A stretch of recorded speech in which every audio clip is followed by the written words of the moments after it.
Bonjour et bienvenue. Pour conclure le sujet des dernières vidéos, il est important de donner le mode d'emploi. Peut-on légalement renverser l'État? Oui.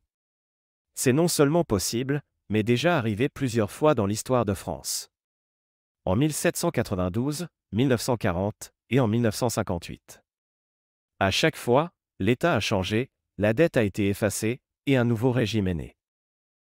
Aujourd'hui, le peuple français a de nouveau ce pouvoir.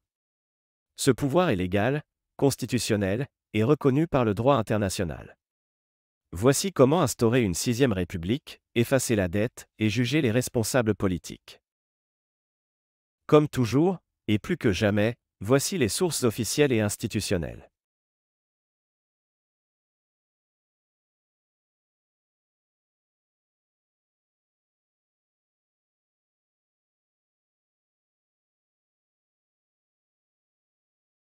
L'article 1 de la Constitution de 1958, je cite. La souveraineté nationale appartient au peuple, qui l'exerce par ses représentants et par la voie du référendum. Le peuple peut donc exercer la souveraineté directement. Quand les représentants trahissent, le peuple peut légalement reprendre le pouvoir. Juridiquement, cela s'appelle une rupture institutionnelle légitime. Un changement d'État souverainement décidé.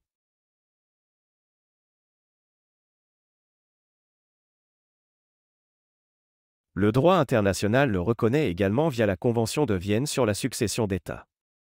Cette convention encadre les effets juridiques d'un changement d'État comme une rupture, une fusion ou une discontinuité.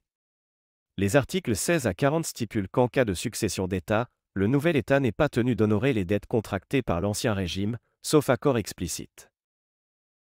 Comme nous l'avons vu dans les vidéos précédentes, cela s'est déjà produit en France. En 1792, Première République, effacement des dettes royales. En 1940, Vichy, rupture institutionnelle complète. En 1946, la Quatrième République, nouveau régime.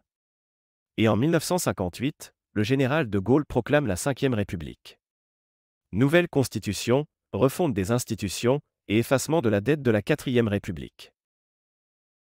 À chaque fois, les dettes et engagements du régime précédent ont été renégociés, réduits ou annulés.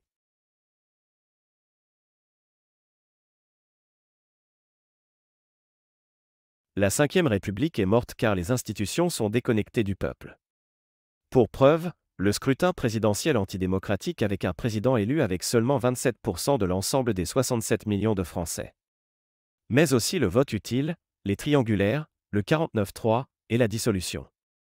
L'explosion de la dette publique, à plus de 3 300 milliards d'euros. Ainsi que la perte de souveraineté monétaire, économique et militaire. L'État actuel agit objectivement et factuellement contre les intérêts du peuple. Il a donc perdu sa légitimité.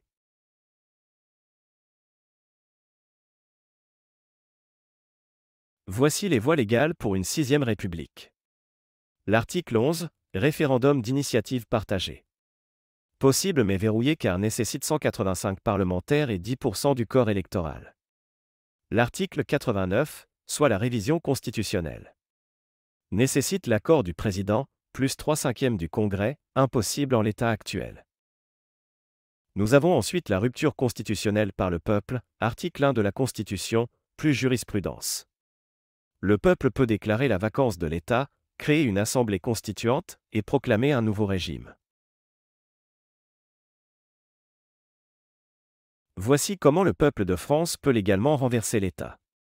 En premier lieu, informer massivement. Le droit est clair, le peuple est souverain et on l'a déjà fait. Il faut juste le rappeler. Ensuite, lancer une assemblée constituante.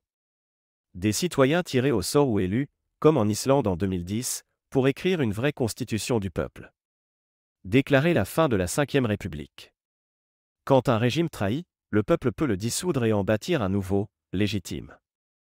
Et enfin, notifier la Banque centrale européenne, l'Europe, le Fonds monétaire international. Car un changement d'État engendre l'annulation légale de la dette, selon la Convention de Vienne.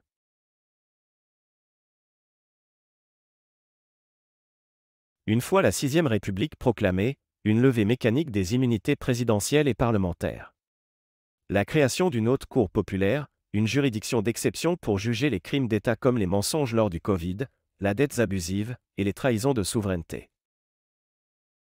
Je diffuse ces informations à de nombreuses personnes qui peuvent initier ce mouvement.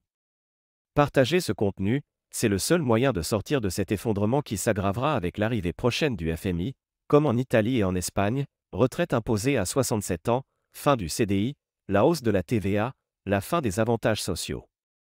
Ce n'est pas peut-être, c'est une certitude, si on ne fait rien. Changer d'État n'est pas une utopie.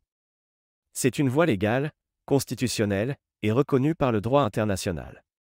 C'est le seul chemin pour effacer la dette, récupérer la souveraineté, et juger les coupables. La République n'est pas éternelle. Mais la France, elle, l'est. Et c'est au peuple français, seul souverain légitime, de décider du prochain chapitre. À très bientôt sur la chaîne.